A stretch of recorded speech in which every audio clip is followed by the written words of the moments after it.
وہاں آپ کسے دیکھ رہی ہیں؟ امی نے کہا، بیٹا وہاں چھت کی گرل پر میں نے اسی بیکارن کو چلتے ہوئے دیکھا ہے جس نے مجھے تمہاری پیدائش کے بارے میں بتایا تھا۔ اتنے میں دروازہ کھلا اور بابا گھر کے اندر داخل ہوئے۔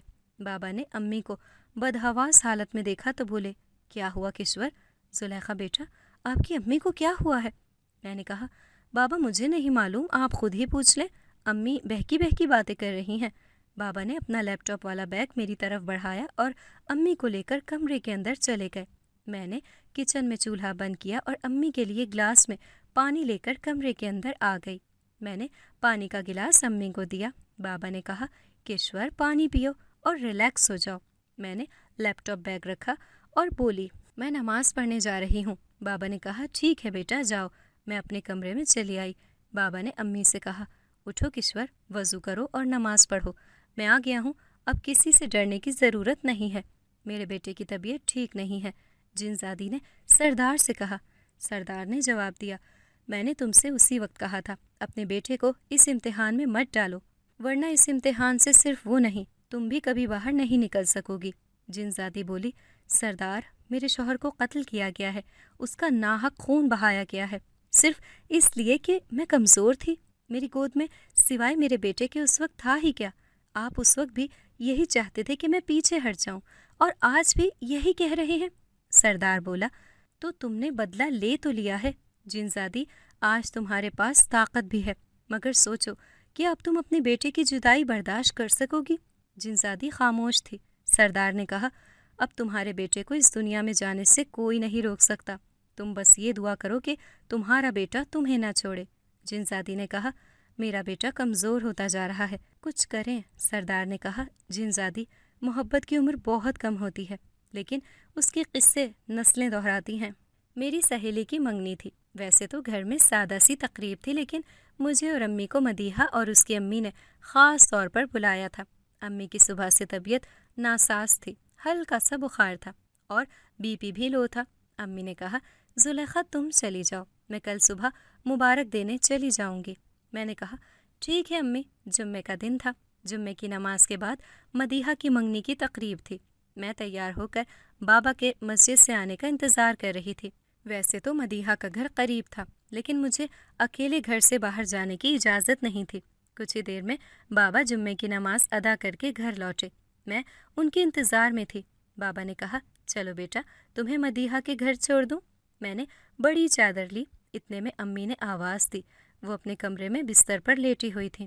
امی نے کچھ پڑھ کر مجھ پر دم کیا اور میرے ماتھے پر بوسہ دیتے ہوئے بولی، اللہ میری بیٹی کو نظر بد سے بچائے۔ پھر ان کی نظر میرے ہاتھوں پر پڑی۔ وہ بولی، ارے انگوٹھی نہیں پہنی، ہاتھ کتنے خالی لگ رہے ہیں۔ میں نے کہا، او امی میں بھول گئی، ابھی پہن لیتی ہوں۔ بابا نے کہا، جلدی کرو بھائی، خواتین کا بننا سنورنا تو ویسے بھی ختم نہیں ہو سکتا۔ میں نے کہا، بابا صرف 2 منٹ۔ میں نے ڈریسنگ کی دراز سے اپنی انگوٹھی نکال کر پہنی، آئینے میں ایک نظر ڈالی، سب کچھ ٹھیک تھا، مگر مجھے میری آنکھیں سونی سونی لگ رہی تھیں۔ مجھے سرما لگانے کی قطعاً اجازت نہیں تھی، لیکن ایک دن لگانے سے کیا ہو جائے گا؟ میں نے دراز سے سرما نکالا اور اپنی آنکھوں میں ڈال لیا، خود پر ایک مسکراتی نظر ڈالی اور کمرے سے باہر آ گئی۔ بابا نے مجھے مدیحہ کے گھر چھوڑا اور کہا، زلیخا جیسی تقریب ختم ہو مجھے فون کرا دینا، میں لینے آ جاؤں گا۔ میں نے نظریں جھکائے ہوئے کہا، ٹھیک ہے بابا۔ مجھے علم تھا کہ اگر بابا نے میری آنکھوں میں سرما دیکھ لیا تو وہ امی کو بتا دیں گے۔ مدیحہ کی منگنی ہوئی، وہ بہت خوش تھی۔ وہ اور اس کا کزن ایک دوسرے کو پسند کرتے تھے اور ان کے والدین بھی اس رشتے سے بہت خوش تھے۔ مدیحہ مجھے دیکھ کر حیران رہ گئی، بولی، زلیخا تمہاری امی تو سرمے کو لے کر بہت جذباتی ہیں، تم نے آنکھوں میں سرما کیسے ڈال لیا؟ میں نے کہا، بس میرا بہت دل کر رہا تھا، ایک ہی بار تو سرما ڈالا ہے، پھر نہیں ڈالوں گی۔ وہ خاموش ہو گئی۔ منگنی کی تقریب سے فارغ ہو کر میں نے اپنے چہرے کو صابن سے اچھی طرح دھویا تاکہ سرما دھل جائے اور امی کو پتہ نہ چلے کہ میں نے آنکھوں میں سرما ڈالا ہے۔ تقریب کے بعد بابا مجھے لینے کے لیے آ گئے۔ میں گھر پہنچی، امی کافی بہتر تھیں۔ بابا شام کا کھانا باہر سے لے آئے تھے۔ میں نے چینج کیا اور بولی، امی میں بہت تھک گئی ہوں، مدیحہ کے گھر سے کھانا کھا آئی ہوں، اس لیے مجھے بھوک نہیں ہے، میں سونے جا رہی ہوں۔ بابا نے کہا، ٹھیک ہے بیٹا تم آرام کرو۔ میں اپنے کمرے میں آ گئی، بستر پر لیٹی اتنی تھکاوٹ تھی کہ آنکھیں بند کرتے ہی مجھے نیند آ گئی۔ مجھے ایسا محسوس ہوا جیسے کمرے کے اندر گرمی بڑھ گئی ہو۔ اس کے بعد میرے کانوں سے آواز ٹکرائی، زلیخا، زلیخا۔ آواز سن کر میری آنکھ کھل گئی۔ میں اٹھ کر بیٹھ گئی۔ میرے کمرے میں ہر طرف دھواں پھیلا ہوا تھا، ہر چیز دھندلی نظر آ رہی تھی۔ اتنے میں کمرے کا دروازہ خود بخود کھل گیا۔ کمرے کی دہلیز پر وہی سانپ پھیلائے کھڑا تھا جیسے کالج میں دیکھا گیا تھا۔ سانپ میری طرف دیکھ رہا تھا مگر مجھے سانپ سے ڈر نہیں لگ رہا تھا۔ اتنے میں سانپ رینگتا ہوا باہر نکل گیا۔ میں اپنے بستر سے اتری اور ننگے پاؤں سانپ کے پیچھے پیچھے کمرے سے باہر نکل گئی۔ سانپ رینگتا ہوا گھر سے باہر نکلا۔ میں نے بھی باہر کا دروازہ کھولا اور سانپ کے پیچھے پیچھے چل پڑی۔ میں اپنے حواس میں نہ تھی۔ مجھے کوئی خبر نہ تھی کہ میں کیا کر رہی ہوں۔ آدھی رات کا وقت تھا، اندھیرے میں بھی سانپ کی کھال کسی لائٹ کی مانند چمک رہی تھی۔ میں خاموشی سے سانپ کے پیچھے چلی جا رہی تھی۔ سانپ رینگتا ہوا آموں کے اسی باغ میں داخل ہو گیا جہاں امی میری پیدائش سے پہلے جا کر بیٹھا کرتی تھیں، اور شاید یہ وہی باغ تھا جہاں امی کی ملاقات اس بھکارن سے ہوئی تھی جو آج بھی امی کے مطابق انہیں نظر آتی ہے۔ میں سانپ کے پیچھے پیچھے باغ کے اندر داخل ہو گئی۔ سانپ باغ کے عین وسط میں پہنچا تو رک گیا۔ میں بھی رک گئی۔ وہ دوبارہ سے پھن پھیلائے مجھے دیکھنے لگا اور پھر دیکھتے ہی دیکھتے جن زادے میں تبدیل ہو گیا۔ اس کا گورا رنگ، میری طرح سبز آنکھیں، اس کے چہرے پر مسکراہٹ اور اس کی آنکھوں میں ایسی کشش تھی کہ میں اس کی طرف کھینچی چلی جا رہی تھی۔ اس نے اپنا ایک ہاتھ میری طرف بڑھایا۔ میں اس کی طرف چل پڑی۔ اسی لمحے جن زادی نمودار ہوئی۔ وہ زور سے چلائی، وہیں رک جا لڑکی۔ اس نے اتنا کہا، میں جہاں کھڑی تھی وہیں کھڑی رہ گئی۔ اس نے جن زادے کا ہاتھ پکڑ لیا اور بولی، وہ سب کچھ ایک مجبوری تھا، مگر اب تمہیں میرے ساتھ چلنا پڑے گا اور وعدہ کرو کہ تم انسانوں کی دنیا میں دوبارہ نہیں آؤ گے۔ جن زادے نے کہا، یہ آپ ٹھیک نہیں کر رہی، اس طرح آپ مجھے نہیں روک سکتی۔ لیکن جن زادی بہت طاقتور تھی۔ وہ جن زادے کو لے کر غائب ہو گئی۔ جن زادے کے غائب ہوتے ہی مجھے شدید بے چینی محسوس ہونے لگی۔ ایسا لگ رہا تھا کہ جیسے میری سانس رک رہی ہو۔ میں وہیں گری اور بے ہوش ہو گئی۔ فجر کے وقت امی کی آنکھ کھلی۔ وہ فجر کی نماز کے لیے وضو کرنے کمرے سے باہر آئیں، مگر باہر کا دروازہ کھلا دیکھ کر ان کے اوسان خطا ہو گئے۔ ارے، یہ دروازہ کس نے کھول دیا؟ کیا یہ دروازہ ساری رات کھلا رہا ہے؟ زلیخا سے پوچھتی ہوں۔ یہ کہہ کر امی جیسے ہی میرے کمرے کی طرف مڑی، میرے کمرے کا دروازہ بھی کھلا ہوا تھا۔ امی تیزی سے کمرے کے اندر داخل ہوئیں، لیکن میں کمرے میں نہیں تھی۔ اب تو امی کے پیروں کے نیچے سے زمین نکل گئی۔ امی اپنے کمرے کی طرف بھاگی اور بابا کو زور زور سے ہلاتے ہوئے کہنے لگی، ابرار اٹھیں، زلیخا گھر میں نہیں ہے۔ باہر کا دروازہ بھی کھلا ہوا ہے۔ بابا اچھل کر اٹھ بیٹھے۔ یہ تم کیا کہہ رہی ہو؟ بابا ننگے پاؤں میرے کمرے کی طرف بھاگے۔ امی اور بابا نے پورا گھر دیکھ لیا، میں انہیں کہیں نہ ملی۔ بابا نے وقت نہ دیکھا اور رشتہ داروں کو فون کر دیا۔ گھر میں کوہرام مچ گیا۔ خاندان اور برادری میں سنسنی پھیل گئی کہ میں آدھی رات کے وقت اپنے کمرے سے کہاں غائب ہو گئی۔ اتنے میں روشنی ہو گئی۔ ہر کسی نے مجھے ڈھونڈنا شروع کر دیا۔ امی کے ماموں جو نمبردار ہیں، جن کے پاس آج بھی یہ سرکاری باغ ہے، انہوں نے بھی مجھے ڈھونڈنا شروع کر دیا۔ ڈھونڈتے ڈھونڈتے جب وہ باغ میں آئے تو انہوں نے مجھے باغ میں بے ہوش پایا۔ انہوں نے اسی وقت بابا کو فون کر کے بتایا۔ بابا گاڑی لے کر باغ میں پہنچ گئے۔ مجھے گھر پہنچایا گیا۔ امی کا رو رو کر برا حال تھا۔ گھر پہنچنے کے تھوڑی دیر بعد مجھے ہوش آ گیا۔ ہمارے گھر میں خاندان کے سبھی لوگ جمع تھے۔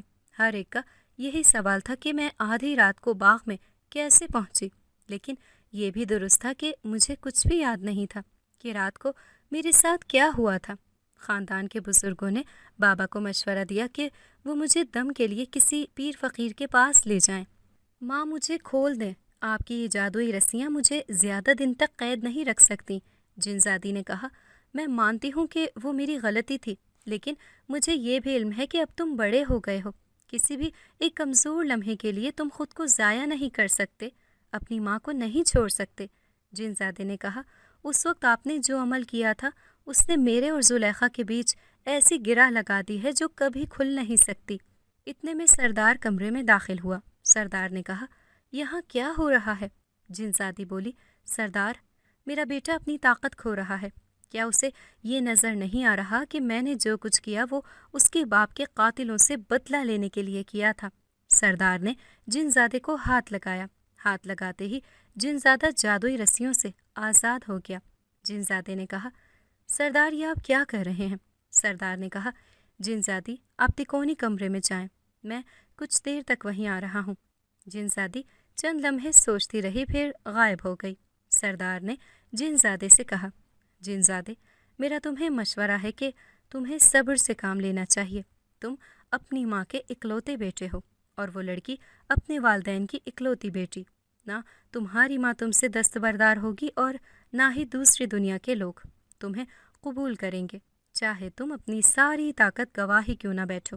جن زادہ بولا، میں آپ کے مشورے پر عمل کروں گا، لیکن میں زیادہ دیر خود پر جبر نہیں کر سکتا۔ سردار نے کہا، تم آرام کرو، میں تم سے بعد میں بات کرتا ہوں۔ یہ کہہ کر سردار کمرے سے نکل گیا۔ اس جن زادے اور میرے بیچ ایسا کنیکشن بن گیا تھا جس نے ہماری سوچوں کو بھی مفلوج کر دیا تھا۔ سردار تکونی کمرے میں داخل ہوا۔ تکونی کمرے میں اندھیرا تھا، صرف ایک آتش دان جل رہا تھا جس کی روشنی کمرے میں پھیلی ہوئی تھی۔ سردار کو دیکھتے ہی جنزادی ادب سے کھڑی ہو گئی۔ سردار نے کہا، جنزادی وہ ایسا کون سا سچ ہے جو تم مجھ سے چھپا رہی ہو؟ کیونکہ اسے جانے بغیر میں کچھ نہیں کر سکتا۔ جنزادی نے گہری آہ بھری اور آتش دان کے قریب بیٹھ گئی۔ چند لمحوں بعد بولی، جب میرے شوہر پر کوہ قاف میں شہنشاہ کو زہر دینے کا الزام لگایا گیا تو اس سے نہ صرف شہنشاہ کے دل میں میرے شوہر کے لیے نفرت ڈالی گئی، کیونکہ میرے شوہر شہنشاہ کے انتہائی قریب ساتھیوں میں سے ایک تھے۔ اس سارے واقعے کا فائدہ ہمارے دیرینہ دشمن شلباز نے اٹھایا۔ اس نے کوہ قاف کے تمام سرداروں کو میرے شوہر کو قتل کرنے کے لیے اکسایا اور کوہ قاف میں اتنی آگ لگائی کہ کوئی میرے شوہر کی بات سننے کے لیے تیار نہ تھا۔ میرے شوہر کو شہنشاہ کو زہر دینے کے الزام میں قتل کر دیا گیا اور قتل کرنے والا بھی کاشل باز جن تھا۔ اس کے بعد میں نے کوہ قاف چھوڑ دیا اور بیٹے کو گود میں لیے کئی مہینے انسانوں کی دنیا میں بھٹکتی رہی۔ پھر ایک دن میں یہاں آ گئی اور آپ کے اس چھوٹے سے خاندان کا حصہ بنی۔ ایک رات اسی تکونی کمرے میں اپنے بیٹے کو گود میں لیے زاروں قطار رو رہی تھی۔ اس وقت جنات کے سب سے بڑے گروہ اس کمرے میں آئے۔ وہ اس وقت یہاں آپ کے ساتھ ہی رہتے تھے۔ انہوں نے اس وقت میری مدد کی تھی اور کہا تھا کہ انسانوں کی دنیا میں ایک رحم دل عبادت گزار عورت رہتی ہے، اس کی اولاد ہونے والی ہے، مگر اس کی سبز آنکھوں والی بیٹی پیدا ہوگی۔ جس وقت وہ عورت حاملہ ہو جائے، ایک کالی بلی کے جسم کو چیر کر اس کا دل نکال کر اس عورت کے گھر کے صحن میں دبا دینا۔ جیسے جیسے وقت کے ساتھ وہ لڑکی بڑی ہوتی جائے گی، زمین کے اندر بلی کا وہ دل بھی بڑا ہوتا جائے گا اور تمہاری طاقت بڑھتی جائے گی۔ تم اپنے دشمن سے بدلہ لے سکو گی، لیکن اس کے لیے تمہیں قربانی دینا پڑے گی، اور وہ یہ ہے کہ تمہیں اپنے بیٹے کا دل بھی بلی کے دل کے ساتھ دفنانا پڑے گا۔ یہ سن کر میں چونک گئی۔ میں نے کہا، گرو جی یہ آپ کیا کہہ رہے ہیں؟ اگر میں نے اپنے بیٹے کا دل ہی نکال لیا تو وہ زندہ کیسے رہے گا؟ گرو جی نے کہا، وہ میری جادوئی طاقت سے زندہ رہے گا۔ جیسے ہی وہ انسان زادی 15 سال کی ہوگی، دل کو زمین میں دفنانے کی مدت پوری ہو جائے گی۔ تم خود بخود اپنے دشمن کو مار سکو گی، لیکن اس کے بعد تم نے بلی اور اپنے بیٹے کے دل کو نکال کر میرے پاس لانا ہے۔ میں اپنے جادو کے ذریعے تمہارے بیٹے کے اندر اس کے دل کو داخل کر دوں گا، لیکن اس کا ایک نقصان ہوگا، اور وہ یہ کہ تمہارا بیٹا ٹھیک 17 سال کے بعد اس لڑکی پر عاشق ہو جائے گا۔ شاید تمہارا بیٹا تمہیں چھوڑ کر بھی چلا جائے۔ یہی وہ قربانی ہے جو تمہیں دینا ہوگی۔ میں نے کہا، کیا کوئی اور راستہ نہیں ہے؟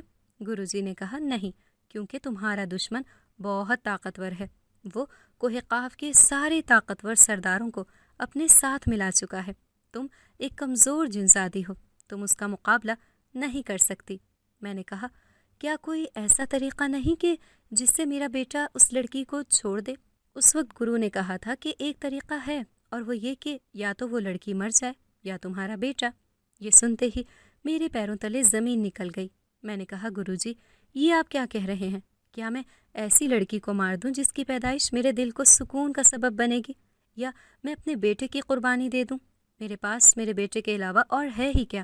تب گرو نے بہت سوچنے کے بعد کہا تھا کہ پھر مجھے یہی حل نظر آتا ہے کہ تم اس لڑکی کی ماں سے جا کر ملو اور اسے بتاؤ کہ اس کی سبز آنکھوں والی بیٹی پیدا ہوگی، لیکن اگر وہ اپنی بیٹی کی خیریت چاہتی ہے تو اپنی بیٹی کو اپنی سبز آنکھوں میں کبھی سرما نہ لگانے دے، کیونکہ ایک مخصوص مدت کے بعد تمہارے بیٹے کو وہ نظر آنا شروع ہو جائے گی۔